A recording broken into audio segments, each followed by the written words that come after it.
Kako se osjećaš evo pred izlazak na binu? Osjećam se super. Sigurno sam da ćemo napraviti lepu žurku ovde kao i uvek.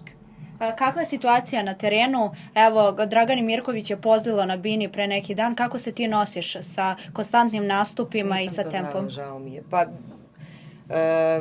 ja ne radim u posljednje vreme toliko, znate i sami.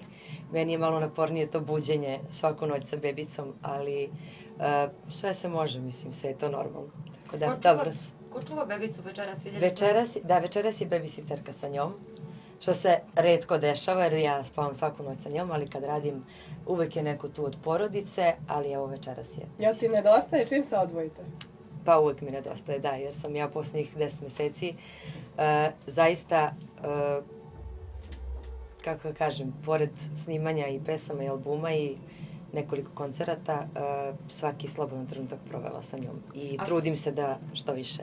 Koliko je naporno? Ti si uspjela za godinu dana da se porodiš, da nam daš novi album, da se vratiš, da vratiš fit formu, sve, znači sve ostalo isto.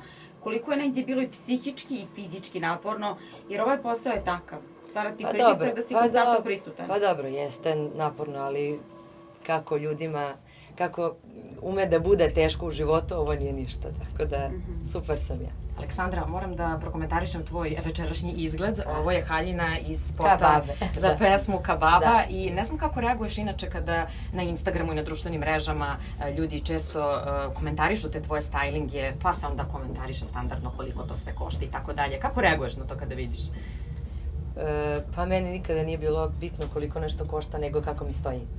A ja se inače dosta bavim time, šta će obući i ljudi oko mene, moji prijatelji.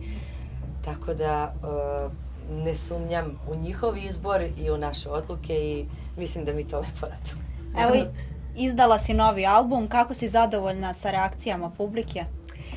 Pa evo, za sada prošlo je tek mesec dana i mislim da je rano pričati o tome kako je album prošao, ali za početak mislim da su reakcije dobre, super i ja sam zadovoljna. Je li to to? Pa, šta znači to sad? Vreme će da pokaže. Znate, kad sam snimila prvu pesmu Za nas kasno je, godinu dana niko nije znao za tu pesmu. A posle godinu dana se desilo što se desilo. Tako da, evo, za sada neke 4 pesme su se izdvojile. Kababa, Macho Man, Gatara i Olovo. Šta misliš, koja će biti najglasnija večeras? Pa mislim Kababa i Macho Man. Videla sam danas, pošto ja se trudim da malo više naučim oko tog TikToka,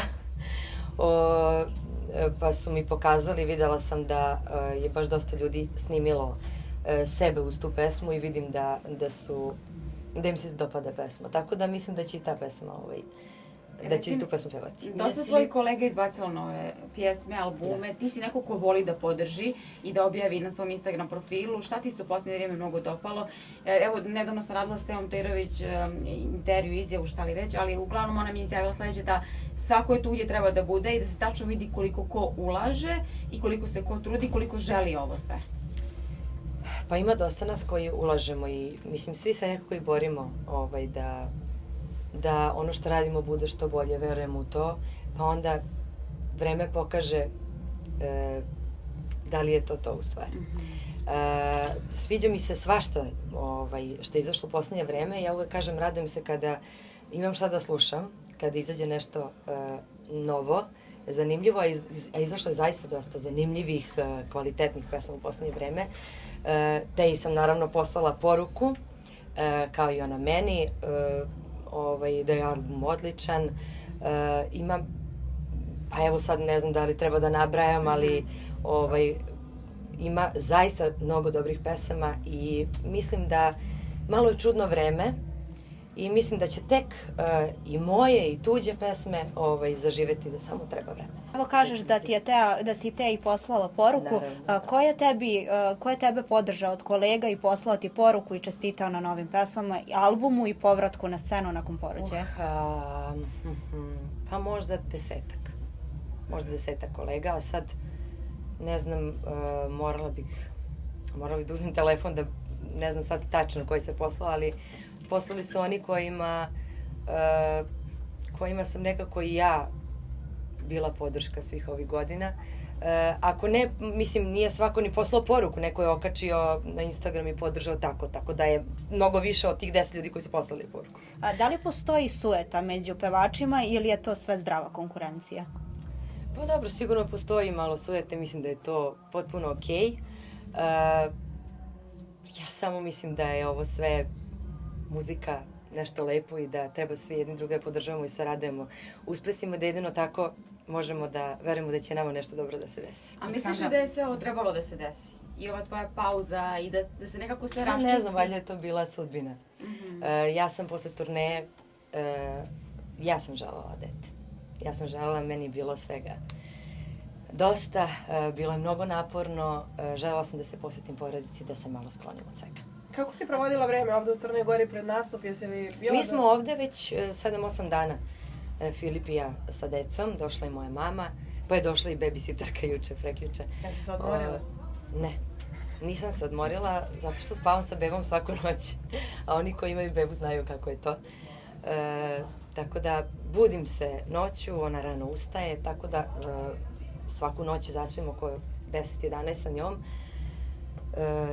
Večeras, morala sam da odspavam sada pre koncerta večeras da bih izdržala jer sam navikla da legnem ranije, ali evo sam. A kako je reagovao stariji brat, eto, kad je stigla sestrica? On je reagovao je mnogo bolje nego što smo mislili da će on da reaguje, zato što smo čuli razne priče kako znaju deca da reaguju na drugo dete.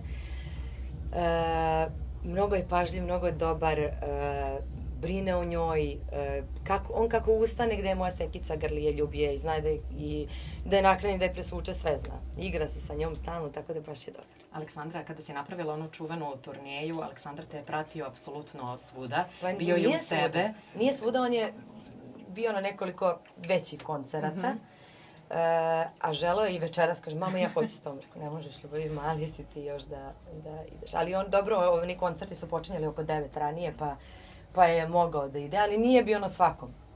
Hoću reći, bio je tu, nekako primetili smo ga. Hoćeš li i ćerkici dozvoljavati kada poraste, naravno, i kada dođe vreme, da te takođe prati i da bude tu s tebe? Naravno, šta da. Koleginica je primetila fantastičnu liniju, pa da li je za to zaduženo to buđenje noću i slaba hrana ili možda nešto drugo? Pa potrudila sam, nisam ja džaba gladovala. Nisam jela, bila sam na ishrani i nekako sam samu sebe navikla da manje jedem i eto, smršala sam.